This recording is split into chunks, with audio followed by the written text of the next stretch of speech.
couple of friends when I said I was going to do this marriage podcast. And it was interesting to me to hear their responses.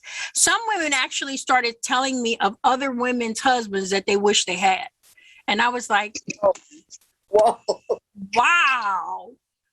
It was not the answer I thought I was going to get. But it means that you're sitting up thinking, I wish I had your husband. That's covetousness. You want what somebody else has. Instead of saying, Lord, work with my husband to make him what you want him to be to me. Right? I've had women want the children that somebody else has. Oh, their children's doing so good. Oh, their children are little. And you don't know, behind closed doors, you don't know what's going on. So you got to be careful wanting what other people have. But the enemy uses covetousness to get us off kilter, to get us off our game. Because we're looking at other people saying that theirs is so much better than ours. Right? How does envy come into play? Envy is just saying that I'm angry that you're what I want. Pride. Now I'm going to let Miss Carol talk about the ways that pride can come into the situation. Go ahead, take it away, Miss Carol. I'm always talking about pride. Pride just comes in so many different forms. That fear, that is it really fear, or is it that I'm just too prideful to share, or I'm too prideful to ask for help? Pride just comes in so many forms. And I honestly find with myself that oftentimes it's fear, fear of somebody knowing that I don't know that, or I don't know how to do that.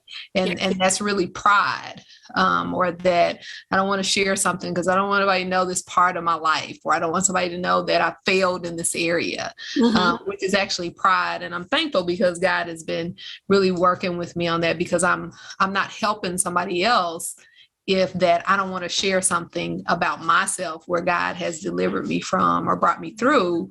And that's pride. It was pride in my life. So I'm glad that I'm able to recognize those areas and those things. That's ugly. It's ugly. It's ugly. It's an ugly part of that was a part of me. And I'm thankful that I even recognized it, or God showed it to me, to be able to pray about it and ask God to release those things from my life.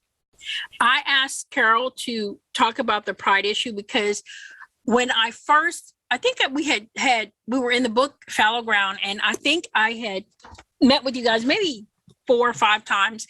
And I was sharing with the group how I was like embarrassed at how poor my writing skills were. And I wasn't sure if I should continue to write books and Miss Carol just said, well, that's because you were so prideful. You was just being prideful. And I was like, she gonna call me out like that? That's just wrong. She gonna just tell everybody, just put my business out on Front Street like that. That's just wrong.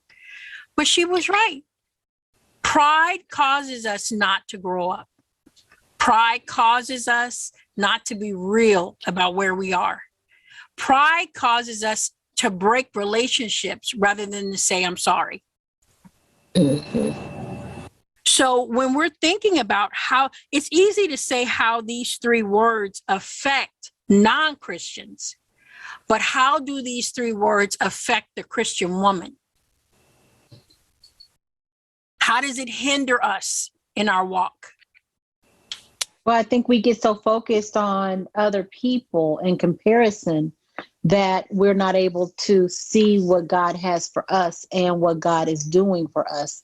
And that's an insult to him. Yes. Oh, yes. Now you're going to make me back up and write that down. Yes. But I was just looking at something, y'all. I was curious the difference between jealousy and envy.